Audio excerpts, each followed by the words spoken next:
saying, you're a bit of a swinger. You're like, you know, you're not walking here stank free. You know what I mean? Yeah, but not with your wife. No, I know. and not for a lack of effort. Not for lack of effort. Lord knows I tried. I tried to cast her in so many things. Yeah, she's just not an actress. She's just not an actress. I'm like, come on. She were. Oh boy, oh boy. What's wrong with Genevieve? Jared is 7 feet tall. I like how somehow you're the bad guy for not trying to make out. I can't with everyone's wife. That's just coincidence. I had to make out with Daniil, or kiss Daniil in a movie before they were even together, before she was Daniil Ackles. And that's just kind of coincidence. It's called Waiting 2, for those who Still waiting. Or still waiting. Yeah. And then in Kings of Con, you make out with Mandy Musgrave. Yeah, and that I've been painted. And you wrote that. Excuse me, you wrote that. I know. We wrote it as a really funny bit. And he wrote it for. Make out makes it sound so weird, like having sex in the library, like you guys did. I prefer doing this now. Sure. All I did was like jokingly, like sort of give her a peck on the lips and then do something. It was a very innocent, you're protesting, unsexual thing. Protesting quite a lot.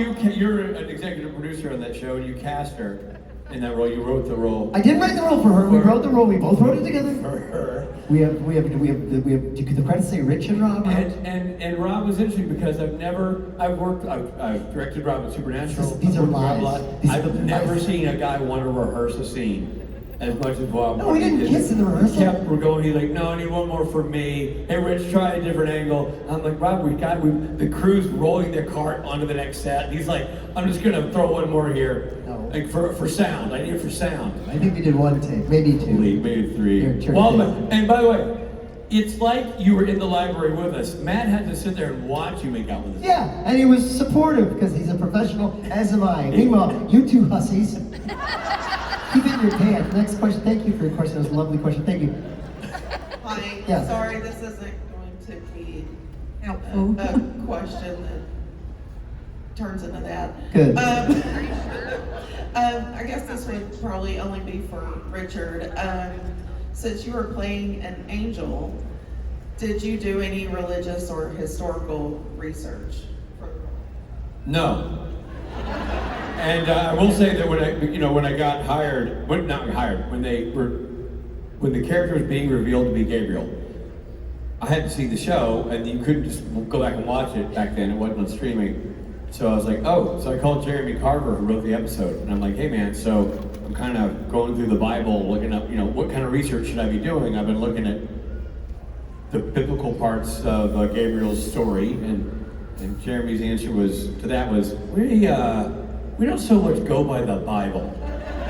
I don't think there's research you can do, is my point. These are fictionalized characters. They may be based on texts and references in history and religion, but Supernatural does what they want with these characters, and that's what makes it fun and interesting. It's their own interpretation. So there really isn't research to do.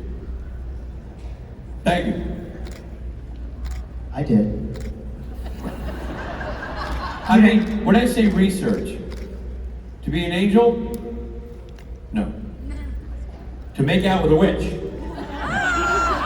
It's a surprising amount of literature. There's a lot of research to do. A lot of hands-on research. A lot of text. A lot of going back and forth. You hang up. No, you hang up. A lot of that stuff. What is true is there's certain kind of attributes given to certain angels that slightly come through, right? In the Supernatural? Yeah. Yeah. I mean, I do think they carve out a unique character profile for each one, but I tend to feel, and even doing the podcast, I feel this is sort of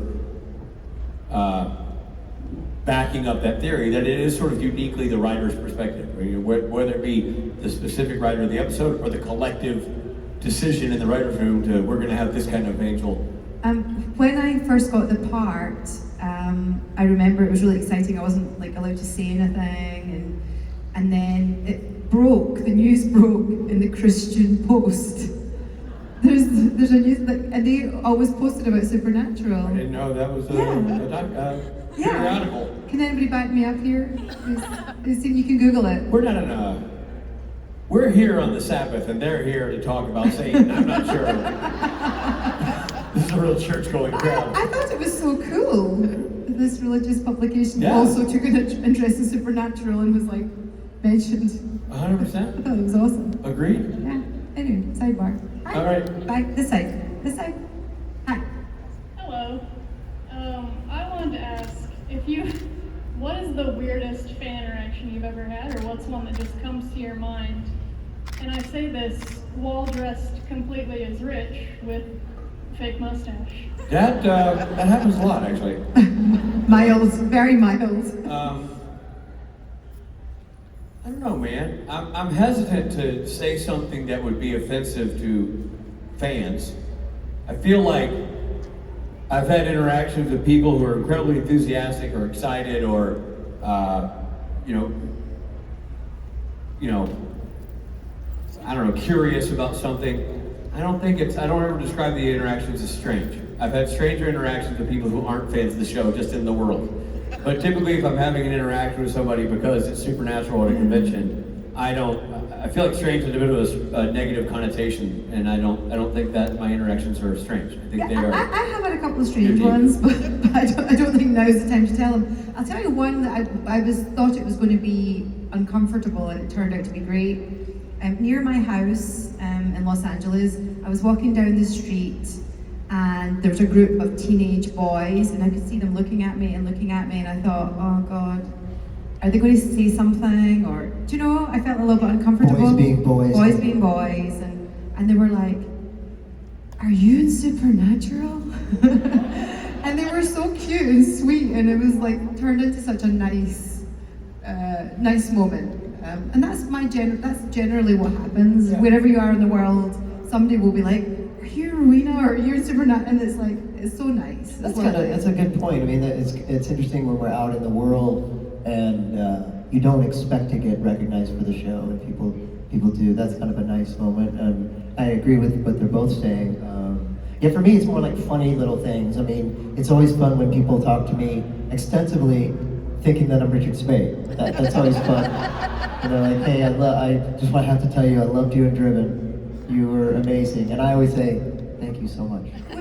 I've been standing right next to Rob and Yeah. had people walk up to me and go, you were great last night, referring to a Loudon Swain show that I didn't attend. And I'm like, oh, they think I'm Rob. And Rob's like, they think you're me. I'm like, yeah, I know.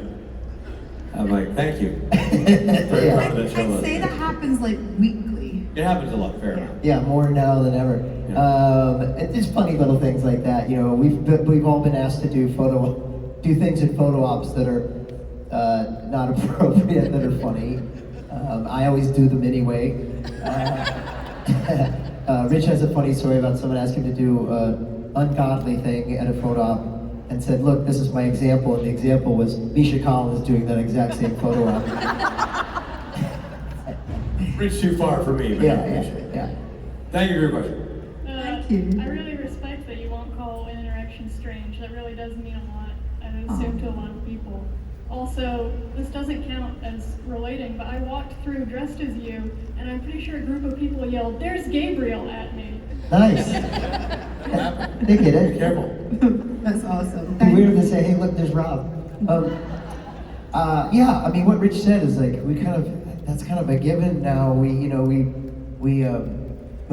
people say like, what do people like at conventions? I'm like, they're just normal people. You know, it's very. Bunch of weirdos in the green room, but Yeah, everybody. Exactly. I disagree. I actually am like, everyone's actually sweeter and nicer than the average population. What do you disagree with? That everyone's normal. I actually think people are Nice. 10 degrees sweeter. I just like this somehow Rob's pretty nice comment. I was like, It's- no, it's you thrown don't. under, yeah. No, sure. I was yes-anding you in a Scottish way. No, the fuck you were. Rich, you need to hang out at our house Yes, more. You know what? We need to take this up in the library. Not that kind of library. Dude, I was being cute. Let's move on. This is what happens whenever Rob gets upset. He ties his shoes. That's how you know. Young lady, yes. Hi, my question's for Rob. Now that your episode of Stick is out in the world, is there any stories from that set you can share?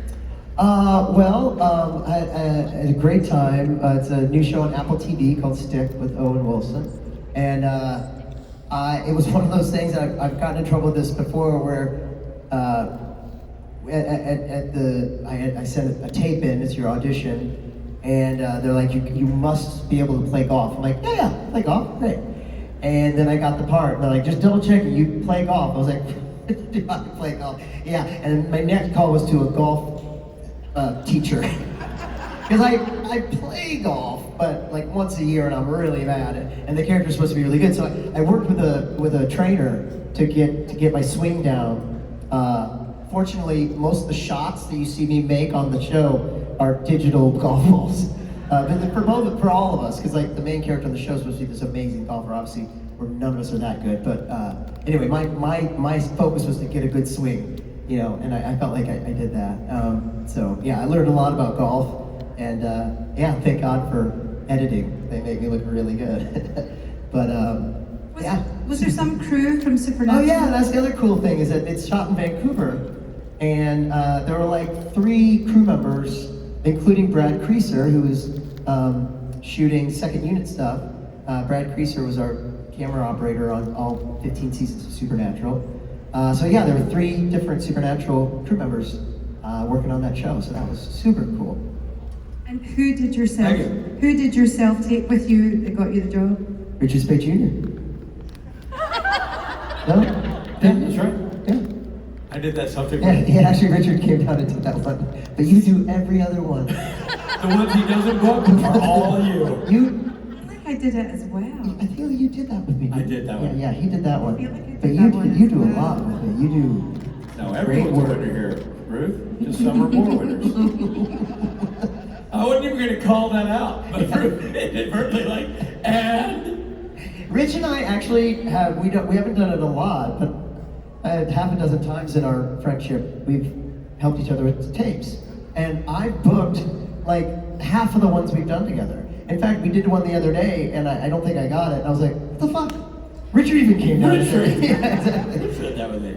Remember we did one in a hotel room at a convention? That was like 10 years ago, and ended up testing for it? Yeah. Yeah, it was because you and I were kind of being funny. You read one with me that I ended up getting at Amazon. That's right. In Australia. We've got a good track Yeah, record. good track record. And you're great too, Ruth. I mean, like the self. Ruth, man, I mean, you are great. It's okay. I booked all the other ones that you got. I honestly I feel like I feel like you did it with me, then you did it with Rich, then you went back, you really tried. but not one of those auditions that he just phoned you in.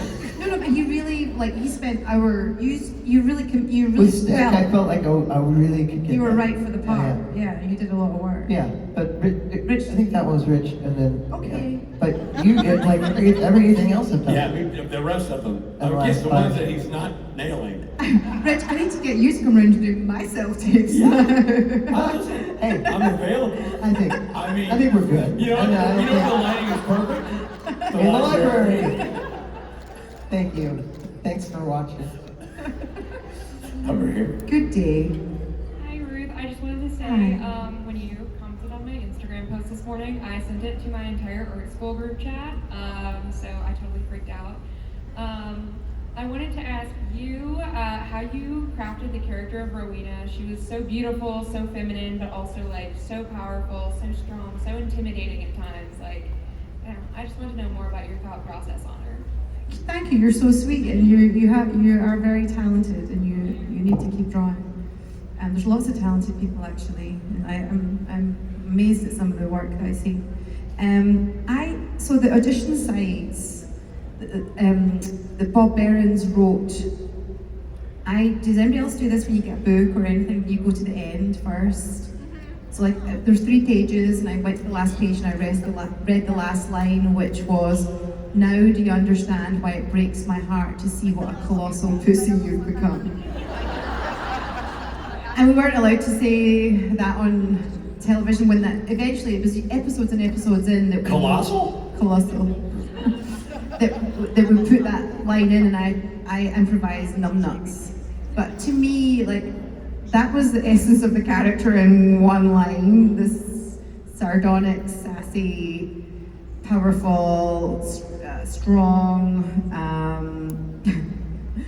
bism, really. And I actually, we're talking about this. Who was in my witching hour this morning? we were talking about this morning about masculine, feminine stuff. Not to bore everyone to tears, but I definitely, it was a conscious thing in my mind where I wanted to be strong in a feminine way. I didn't try to be one of the guys. Often on set, it would be me and like very tall men, Jared, Jensen, Misha, sometimes Mark or Richard or Rob or Alcal or whoever it was. Very few other women on set with me. And at the very beginning, very few women in the crew. That changed a bit as time went on. But I really thank you for saying that about the feminine thing, because I really did not try to man up. I didn't try to beat the guys at their own game. I tried to be the woman that I thought she was. So thank you. That's a really nice compliment. And as a woman, I would like to be feminine in this business and still succeed. It gets difficult with the business side of things, where you have to be a bit more aggressive or assertive. I find that more difficult. But I think there's a way of being feminine in this world and succeeding, and that's what I would like to do. So thank you. Thank you so much. I love you so much. Okay. Congrats to you and Rob. You guys are a beautiful couple. He's not bad. We're more of a three-way partnership here, but yeah. As long as we don't know if she thought it was you. Or you. I know, I don't know. Oh, it's Jensen. It's baby Jensen. Hi, I'm Jensen. Hi, Jensen. I just want to know, who's y'all's favorite superhero? Ooh, good question. Aquaman. You've got a thing for Jason Momoa? No, pre-Momoa. I was always an Aquaman fan when I was a kid, because I love the ocean. I was always fascinated by it. I love scuba diving and all that stuff as I grew up. Before I could do any of that stuff, and I could just imagine, I thought the idea of being able to breathe underwater would just be unbelievable. So I thought Aquaman was cool. Man, I always go back and forth, Jensen. I think ultimately, I think my favorite superhero is Superman, because he's otherworldly. He's got all these different powers. He can do anything. I think that's a different answer than who I would want to be, because I don't see myself as Superman. I just want Superman to save me. But I kind of want to be Spider-Man. Like that, I totally like. When I see Spider-Man, I'm like, yeah, that's me. That was my answer. I give two. I guess that was unfair. No. My first ever thing, one of the first ever toys that I chose when I was, how old are you? Almost 6. Almost 6. I think I was like 4.5, so a little bit younger and definitely smaller than you are. I remember going shopping and I was allowed to buy anything in the store, and what I chose was a Spider-Man on a motorbike that you pulled it backwards and then it went forwards, and that, to me, that was really cool. Yeah. So yeah, Spider-Man. What, Jensen, who's your favorite? Hulk. Oh, solid. Is that Nice. Jeremy Renner? Is he Hawkeye? No. No, that's Hawkeye. No. Who's Hawk? Who's Hawk? Lou Ferrigno. And I'm pretty sure that that young man is a Bill Bixby fan. No. You know what I'm saying? Like, No. he's definitely got the Different Hulk. got the big He's Bill a different Bixby Hulk. kind of energy. No, he's a different Hulk. There's a new Hulk. No, there have been a few new Hulks since the 1970s.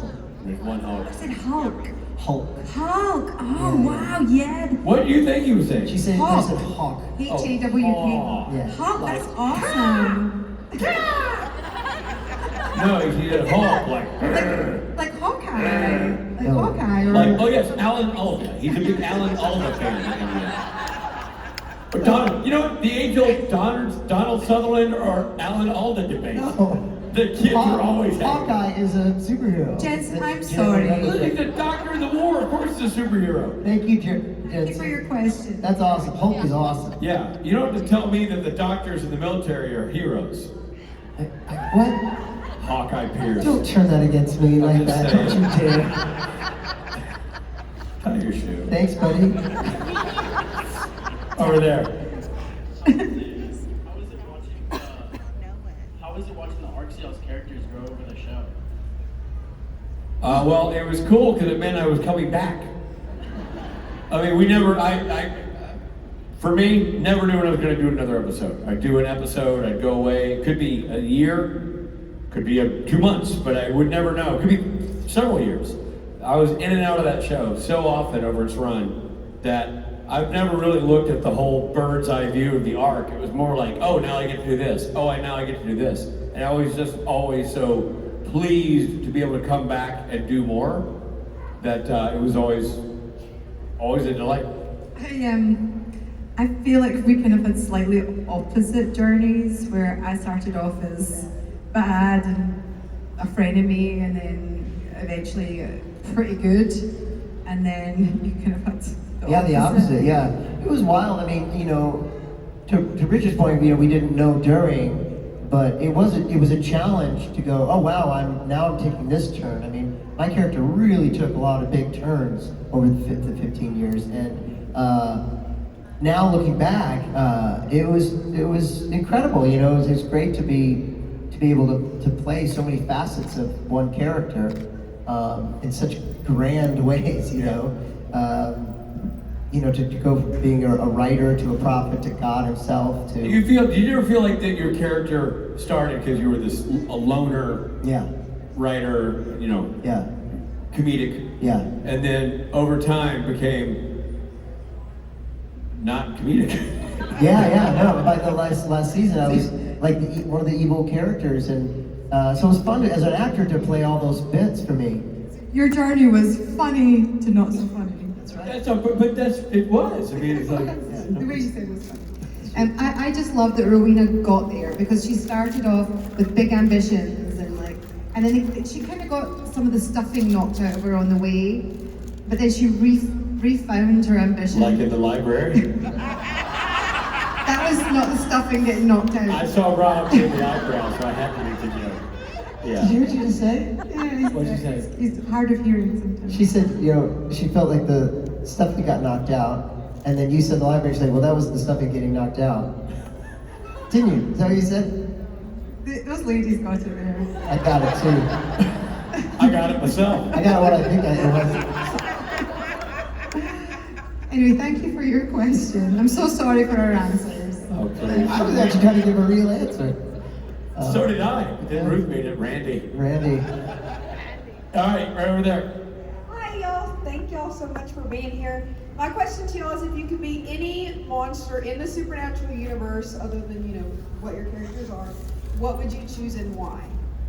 Jefferson Starship. What's that? That's because Rob and I host a podcast. It's called Supernatural Then and Now. It's a rewatch podcast. A companion piece, if you will, to the show. And we're going episode by episode. So we are discovering it with new eyes because we haven't really seen much of the show. So it's kind of a first time watching for us. And we recently, in season 7, I think, or into 6, saw that Jefferson Starship episode. And it was laugh out loud funny. Dean names a bad guy. Up to that point, had never seen a monster. So but Bobby's like, I don't know, we got to name this one. So it's like the greatest hits of all the monsters in one, sort of a superhero monster. He's like a vampire, but can shift like a shifter. Yeah. And so he names him Jefferson Starship. Unkillable. And the joke is used so well throughout. Oh no, there's more starships. Really funny. So Jefferson Starship. Robert, monster. I mean, some of the monsters from the first season are just great monsters. A Scarecrow was great, and the Hook Man. You gotta pick one. You gotta be one. I gotta be one. Okay. Yeah, I'm a Starship. Okay, I'll be Scarecrow. I don't want to be any of them because I get scared. I actually don't watch horror much or anything. And at one point I had to do this thing with a guinea pig. It was obviously not a real guinea pig, and I was just like, I can't. On Supernatural? Yeah. The dead people. You were afraid of the guinea pig? Well, they got a real one and I had to hold a real one, and it felt like a little bird fluttering, and then they moved it away and put like a pot of blood, and I had to stick my finger in it. They didn't use the scene. They didn't use it in the episode, and I don't want to be a monster. I want to be a human monster. Alright. The worst monsters are human. Let's face it. Thank you. Hi, my name is Ashley. My birthday is actually on Tuesday. Happy birthday, DJ. You're Gemini. Yeah, you're DJ. My question is, if you were your character character were a Disney character, who would it be and why? Sebastian the Crab, because I've always wanted to sing Under the Sea, and that's why. Could you sing it now? Seaweed is always green now, somebody else's lake. You dream about it going up there, but it to make a mistake. I just look at the world around you, right here on the ocean floor. Such wonderful things around you. What more is you looking for? Under the sea. Under the sea. Wow. I know my Sebastian. Have you never seen that bit? Wow, that lit a fire or something. Yeah. Thank you, Ruth. This is going from bad to worse. Really good information about Sebastian the Crab in the library. It's really hard to light a fire under the sea, but somehow. Oh, choke my I'm fine, I just needed to stretch. I wanted to get I've forgotten the some. question. Which Disney character would you be? She's flushed. Let the woman breathe a second. I'm just so happy to see you singing Disney songs. It's Oh, like man. the antithesis. You know I'm a musical fan. Like I am. We talked about this in our last Yeah, panel. I am a musical We all fan. sang. We all sang. I actually am technically almost a Disney princess in my own right. Because I do the voice match for Princess Merida in Brave. Yeah. She is Merida. So I'm going to say Merida. Merida. It's the most fun you can That have. makes sense. It's the most fun you can have without any hair or makeup or costume on. That's my best friend's favorite Disney princess. She's over Oh, there. well, you've got good taste in friends. Robert. What Disney character would I be? What Disney character would I be? Ariel? Ariel. Oh, I shouldn't have asked Does you. he sing that song to Ariel? No, he did up where they walk, up where they run, up where they stay all day in the sun. Wandering free. Simba. Simba. I'd be Simba. Yeah, Simba's a pretty cool. Oh no, not Simba. Who am I kidding? Like I'm Simba. I would be. Scar. No. I would be Timon. I'd be Timon. I'm so Timon. Oh, mother. The Nathan Lane character, right? That's the. Yeah. Yeah. You Timon. sing as a bit of Timon? No. Thank you. Hakuna Matata. There you Need go. no worries. Yeah. All right, over here. Hi there. I was just wondering what Rich's favorite episode of Supernatural was to direct and why. Okay, I could say that I have had the great fortune And of then that can directing go Ruth Connell in under there. Supernatural Thank you and so much, Rob honey. Benedict in Supernatural. I am close to every episode I directed. There's something in it, or many things in it, that are near and dear to me. I really do fall hard for my episodes. That said, if I had to pick a favorite, it would be Just My Imagination. And the reason is because A, it was the first episode of Supernatural I got to direct, so it stands out in that capacity for me. Secondly, I absolutely loved the character of Sully and thought Nate Torrance did such a beautiful job playing it.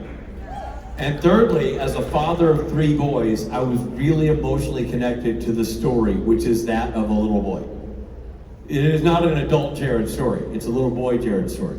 Even when Jared is grown up and you're seeing Sam grown up, you're seeing the inner child of Sam. And so I just found myself very drawn to what that story was for that little boy and his connection with that imaginary friend, and then how that friend helped other children get rid of their adult trauma.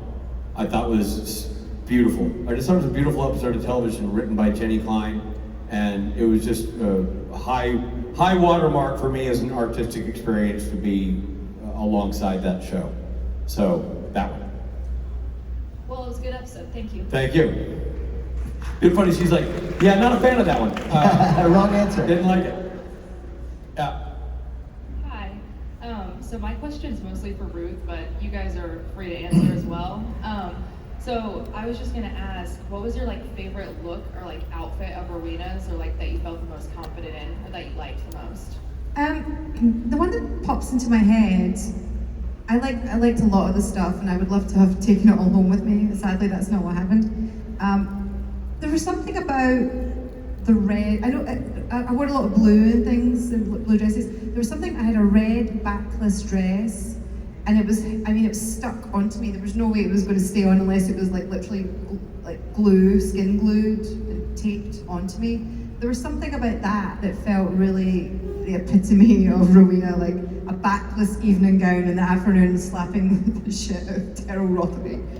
I felt there's something about that one pops into my head just now, but I loved so much of the costume and wardrobe. And at the very end, they chose a red outfit for me at the very, very end, which I thought there's something about that colour for Rowena. You definitely look fantastic in red, so.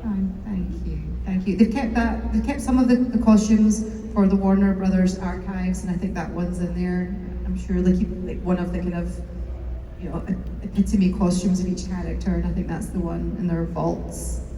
So yeah, thank you. Yeah, thank you. Thank you. Rob, what was your favourite plaid shirt to wear in the show? I thought the question was, we all have to have a favorite look of Rowena's. I know my answer. Me too. What's your answer? I never wore plaid shirts on that show. What was your favourite Rowena outfit? The season 11 blue dress. Aww. That was a good one. What you wore in the library. I knew you were gonna. Everybody knew he was going to say that. Low-hanging fruit. Hello. That's not what you said in the library. Go ahead. Let's get My question is for everyone. What are your guys' favorite breakfast foods? Lucky Charms, Rich. Chili Quiles. Ruth? I'm sorry. I take these questions. I'm sorry. What? I'm sorry. Are you okay? This is going to be a long-winded answer. No. So I like, honestly, a handful of cashew nuts and a boiled egg, if I'm being healthy. But I also love Greek yogurt with fruit and honey. I also love, in Scotland, when I'm home, I get a square sausage on a round back, on a round roll with tomato sauce. And also my mum makes this thing called a cheesy, which is fried French toast with cheese and onion in the middle, slow cooked. So I like breakfast a lot. Will I keep going, or is that? I'm still circling back to square sausage. So that was Rob's nickname in high school. Those are my favorite too. Oh, let's see. I'm speaking a different language, literally. Has nobody here had square sausage? Yeah, they know. That person over there knows. If they've had square sausage, they probably had to go to the doctor to get it fixed. It comes in a big oblong. And you chop slices of it off as you need it. Hey, you do you, kid. Whatever blows your hair back. Thank you for your question. Hi, I'm sorry. I'm just wondering, if you were not the characters you were already, what character would you want to be? Okay, here's the caveat we give whenever we answer this question, which is Supernatural was so wonderfully cast that to imagine ourselves in a different role is to replace somebody who was already playing that role, which seems unnatural because as far as we are concerned, that person who embodies that character is that character. I would never want to have done a role in lieu of the person who played it. But would it be fun to sort of like, fantasize about what it would have been like to play a certain thing? Sure. I think it would have been cool to be. And by the way, for this, we can't say Sam or Dean. I'm going to say Lucifer. Just because I love Mark Pellegrino's intensity in that role, and I honestly, when I think about it been fun to play that role, I think it would have been fun to be Mark Pellegrino playing that role. Y'all? That was my answer yesterday. Someone asked me. I'm going to do a different answer today. Rewatching the show, or watching the show for the first time, I've really been taken with the character Bobby. I think it would be fun to be, and especially now that I'm older, but it'd be fun also as someone who ended on the wrong side of the war with the boys. It would be fun to be a part of their family in that way too. So I would say Jim Beaver's Bobby Singer. Rowena would only ever want to play Rowena. Do you know what I mean? Like, there would be no other part. You do know she asked this question of you. I know, but I'm just saying that my answer would be like Rowena. Like, what other parts are there if I was thinking of her? Who had the most episodes after Sam and Dean? Probably Misha. Nisha. Castiel.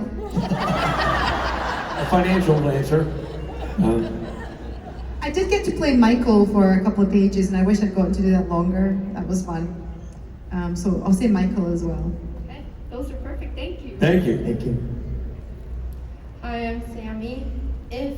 What's your favorite book and why do you like it so much? It's for everyone. I love the author Michael Chabon, or Michael Chabon, I never know how to say it, but I love his books. And Wonder Boys is a great book. They made it into a movie, and that's probably my favorite book in the last 20 years.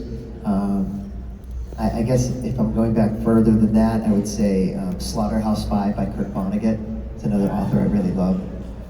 So.